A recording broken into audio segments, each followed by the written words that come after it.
What's happening to me? I can't fall for a simple gardener. I have a name to protect and a reputation to keep. Wealthy and powerful, she fell in love with the gardener at her mansion quietly. Watch this story to the end, because not even all the money in the world could protect her from what came next. Isabella Fontanelle, 50 years old, owned a fortune too big for numbers to hold, and a house too large for the silence inside. A widow with no children, surrounded by luxury, but empty on the inside every single day. Every morning from the mansion balcony she watched the garden, perfectly maintained, not because of the flowers, but because of Miguel. Miguel was about 30 years old, spoke very little, and worked non-stop.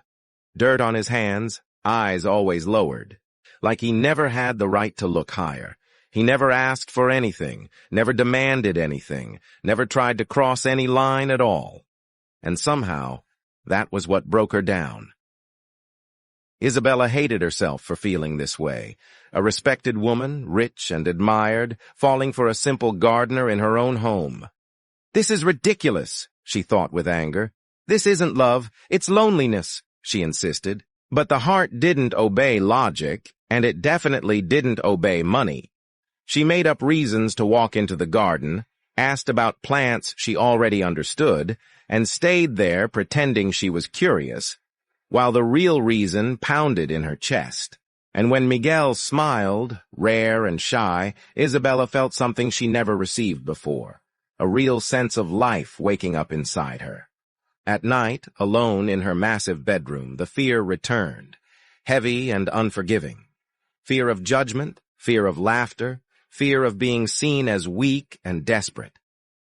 A Fontanelle doesn't fall for a gardener, the voices in her head would whisper. And for years she believed every word.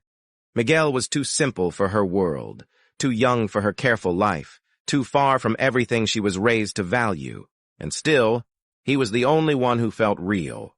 But that feeling, hidden and suffocated, would not stay silent for much longer, because every ignored love comes with a price, and Miguel wasn't as naive as she assumed.